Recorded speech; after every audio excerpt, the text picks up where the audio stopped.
Nadia Van den Berg, bonjour. Bonjour. Vous êtes neurologue sur Lyon, installée en libéral, et donc vous avez participé à une session de la NINF sur les différentes modalités d'installation après l'internat ou le clinica. Est-ce que vous pourriez nous donner les éléments qui pourraient inciter des jeunes à avoir ce mode d'exercice? Alors, c'est vrai que ce matin, pendant la session, en plus, mon cas était un peu particulier. J'étais PH pendant 10 ans dans un hôpital universitaire. J'ai essayé de leur démontrer la variété de l'exercice.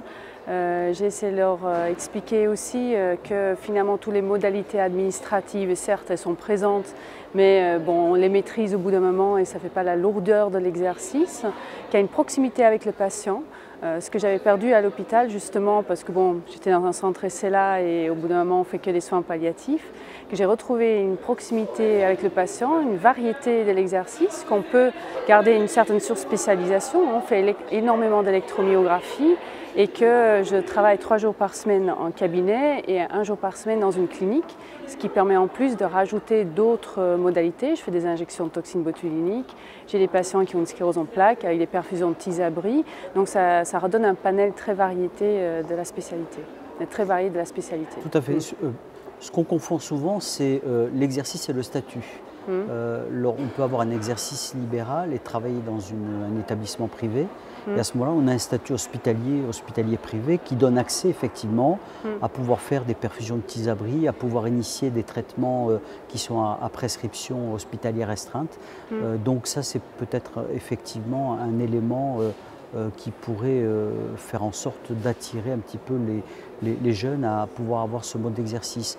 Au-delà de ça, vous avez une activité d'hospitalisation également ou c'est simplement à l'hôpital de jour que vous... C'est uniquement à l'hôpital de jour parce que autant sur la clinique on est d'astreinte, on est un cabinet des 4 neurologues, on gère 2 cliniques, donc on est 2 par clinique, donc 2 semaines d'astreinte par mois, mais on n'a pas instauré un système où on passe tous les soirs voir nos patients, donc c'est uniquement l'hospitalisation de jour.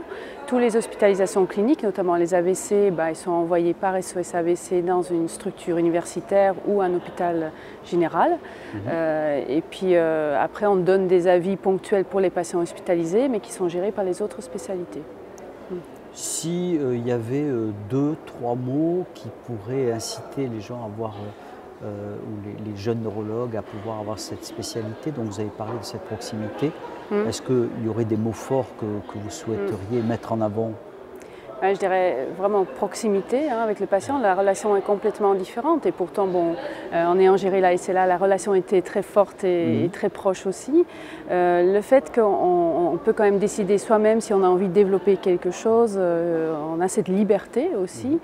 Et puis oui, la variété, c'est vraiment ça. C'est les 3 mots que je retiendrai. Très bien, en tout cas pour avoir ce mode d'exercice, on est ravis que vous puissiez essayer de convaincre les gens à avoir ce type d'activité où je dirais en plus des avantages, il y a cette disponibilité que l'on peut avoir également auprès des patients. La médecine étant une médecine de relations humaines avant tout et donc redonner un petit peu d'humanité à la médecine, c'est aussi très bien. En tout cas, merci beaucoup et à bientôt probablement pour d'autres interviews. Merci. Merci beaucoup.